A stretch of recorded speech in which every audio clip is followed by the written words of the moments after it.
नमस्कार दोस्तों, स्वागत है आपका हमारे चैनल समाजशास्त्र की बातें में।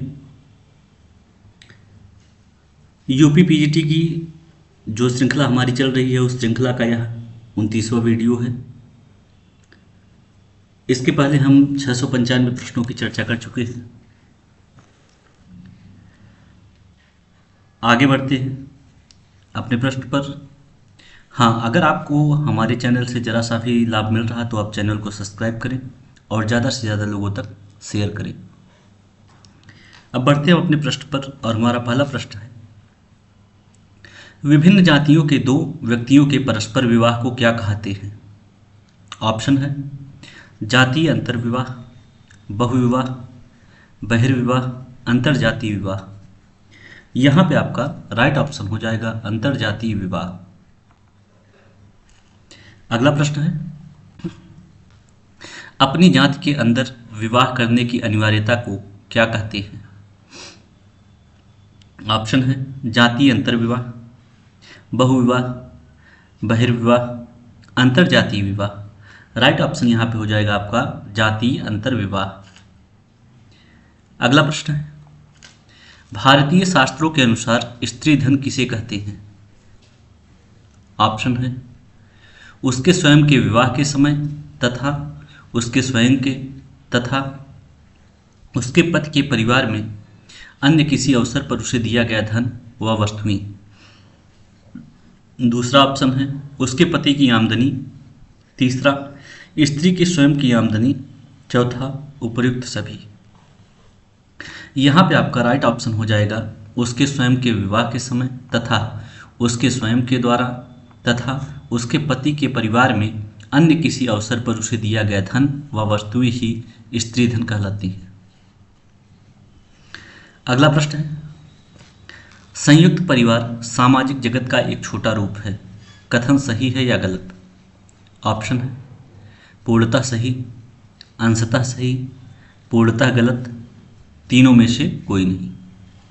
यहाँ पे आपका राइट ऑप्शन हो जाएगा पूर्णतः सही।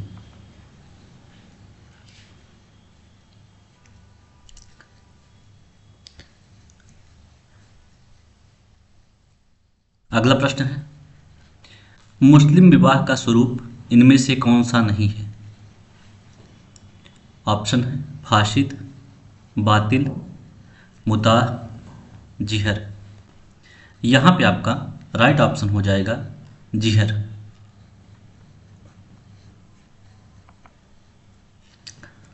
अगला प्रश्न है, एक मुस्लिम पत्नी को पति द्वारा विवाह के समय दिया जाने वाला धन क्या कहलाता है? ऑप्शन है वधू मूल्य, उपहार, मेहर, दहेज। यहाँ पे आपका राइट ऑप्शन हो जाएगा मेहर। अगला प्रश्न है, जाति की परिभाषा क्या है?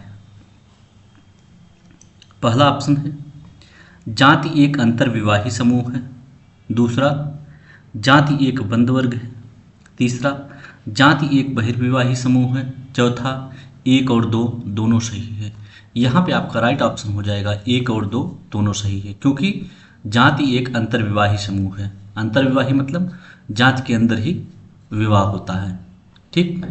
दूसरा जाति एक बंद वर्ग है। अगला प्रश्न, जाति व्यवस्था की रीढ़ की हड्डी है। ऑप्शन है अस्पृश्यता, अंतर्विवाह, सामाजिक स्थिति का निर्धारण, व्यवस्था का निर्धारण जन्म से।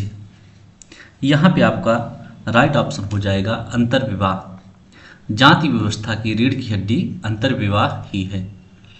अगला प्रश्न है, व्यवस्था के रूप में जाति एक बहुत अच्छी व्यवस्था है, पर जब वह जातिवाद के रूप में परिवर्तित हो जाती है तब वह बहुत हानिकारक हो जाती है।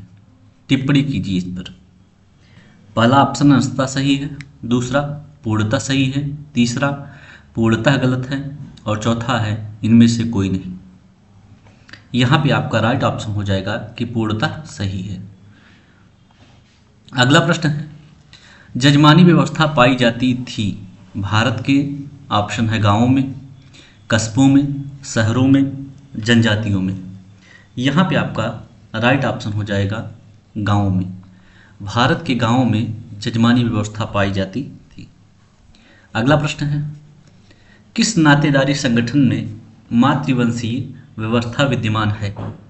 ऑप्शन है टोडा नातेदारी, हो नातेदारी, भील नातेदारी, गारो नातेदारी। यहाँ पे आपका राइट ऑप्शन हो जाएगा गारो नातेदारी में मातृवंशीय व्यवस्था विद्यमान है। अगला प्रश्न, टोडा जनजाति का अध्ययन किसने किया? ऑप्शन है एलपी विद्यार्थी, एसके श्रीवास्तव, वीके राय वर्मन, रिवर्स। यहाँ पे आपका राइट ऑप्शन हो जाएगा रिवर्स। अगला प्रश्न है, निम्न में से कौन सी जाति मातृवंशीय है? ऑप्शन है खासी, भील, गोंड, मुंडा। यहाँ पे आपका राइट ऑप्शन हो जाएगा खासी जनजाति मातृवंशीय है। अगला प्रश्न, निम्न में से कौन सा स्थानीय समूह है? ऑप्शन है प्रजाति, जाति, जनजाति, संजाति। यहाँ पे आपका राइट ऑप्शन हो जाएगा जनजाति। जनजाति ही स्थानीय समूह है। अगला प्रश्न, ग्रामीण भारत के विकास में प्रमुख बाधा कौन सी है? ऑप्शन है अशिक्षा, भूमि का अभाव, धन का अभाव, स्थानीय लोगों के स्वयं के बीच लड़ाई झगड़े और ईर्ष्या। यहाँ पे आपका सबसे सुटेबल ऑप्शन यही होगा सही कि स्थानीय लोगों के स्वयं के बीच झगड़े, लड़ाई और ईर्ष्या। लेकिन अगर देखा जाए तो यहाँ पे अशिक्षा भी सही होगा और धन का अभाव भी सही होगा, लेकिन सबसे ज़्यादा उपयुक्तता मानते हुए हम यहाँ पे ऑप्शन नंबर 4 सही है। स्थानीय लोगों में स्वयं के बीच लड़ाई झगड़े और ईर्ष्या। अगला प्रश्न है, वर्तमान भारत में पंचायती राज कैसी अवधारणा है? आर्थिक, राजनैतिक, शैक्षणिक, धार्मिक। यहाँ पे आपका राइट ऑप्शन हो जाएगा राजनैतिक। पंचायती राज राजनैतिक अवधारणा है। अगला प्रश्न है, धर्मनिरपेक्षीकरण का क्या अर्थ है? ऑप्शन है प्रत्येक धर्म के प्रति नफरत, सभी धर्मों को समान सम्मान देना, किसी धर्म में विश्वास न रखना, उपयुक्त में से कोई नहीं। यहाँ पे राइट ऑप्शन आपका हो जाएगा सभी धर्मों को समान सम्मान देना। अगला प्रश्न है, समाज की संरचना गतिशीलता किसे कहते हैं? ऑप्शन है जब समाज की संस्थाओं में परिवर्तन होता है, जब समाज के लोगों की स्थितियों में परिवर्तन होता है, जब समाज के लोगों की भूमिकाओं में परिवर्तन होता है, जब समाज के कार्यों में परिवर्तन होता है। यहाँ पे आपका राइट ऑप्शन हो जाएगा जब समाज के लोगों की स्थितियों में परिवर्तन होता है, उसे ही संरचना गतिशीलता कहते हैं। अगला प्रश्न है, वर्तमान भारत में ग्रामीण नेतृत्व को निर्धारित करने वाला प्रमुख कारक कौन सा है? यहाँ पे ऑप्शन आपका जातिवाद, आर्थिक, राजनैतिक, धार्मिक। यहाँ पे आपका राइट ऑप्शन हो जाएगा आर्थिक। अगला प्रश्न है, कौन सी स्थितियां सामाजिक विघटन को बढ़ाने में मदद करती हैं? ऑप्शन है स्थितियां और उनके कार्यों में असंतुलन, मद्यपान, उत्प्रवास, अपराध। यहाँ पे आपका राइट ऑप्शन हो जाएगा स्थितियां और उनके कार्यों में असंतुलन बढ़ने पर सामाजिक विघटन बढ़ता है। अगला प्रश्न है, परिवार के निम्न में से कौन से संबंधों का टूटना पारिवारिक विघटन का कारण बनता है? वैवाहिक संबंध, रक्त संबंध, संयुक्त परिवारों में रक्त संबंध और एकाकी परिवारों में वैवाहिक संबंध। इनमें से कोई नहीं। यहाँ पे आपका राइट ऑप्शन हो जाएगा कि संयुक्त परिवारों में रक्त संबंध और एकाकी परिवारों में वैवाहिक संबंध के टूटने से पारिवारिक विघटन होता है। ऑप्शन नंबर 3 आपका सही है। अगला प्रश्न है, रिक्त स्थान की पूर्ति कीजिए। अपराध एक खाली स्थान अवधारणा है। कैसी अवधारणा है? कानूनी, सामाजिक, धार्मिक, 1 और 2 दोनों। यहाँ पे आपका राइट ऑप्शन हो जाएगा 1 और 2 दोनों, क्योंकि अपराध कानूनी भी है और सामाजिक भी है। अगला प्रश्न है, बोगट ने अपराध की प्रकृति के आधार पर अपराधों को कितनी श्रेणियों में बांटा है? ऑप्शन है 4, 6, 7, 5। यहाँ पे आपका राइट ऑप्शन हो जाएगा 4। अगला प्रश्न है, गोडार्ड के अनुसार निम्नलिखित में से कौन बाल अपराध का सर्वप्रमुख कारण है? ऑप्शन है नगरीकरण, मानसिक दुर्बलता, खराब आर्थिक दशा, अनैतिक गृह। यहाँ पे आपका राइट ऑप्शन हो जाएगा मानसिक दुर्बलता। अगला प्रश्न है, मद्यपान और मादक द्रव्य व्यसन समस्याएं हैं मुख्यतया, मतलब कहाँ की समस्याएं हैं? ऑप्शन है जनजातियों की, ग्रामीण क्षेत्रों की, नगरीय क्षेत्रों की, झुग्गी झोपड़ियों की। यहाँ पे आपका राइट ऑप्शन हो जाएगा झुग्गी झोपड़ियों की प्रमुख समस्याएं हैं मद्यपान और मादक द्रव्य व्यसन। बढ़ते हैं अगले प्रश्न पर, और हमारा प्रश्न है,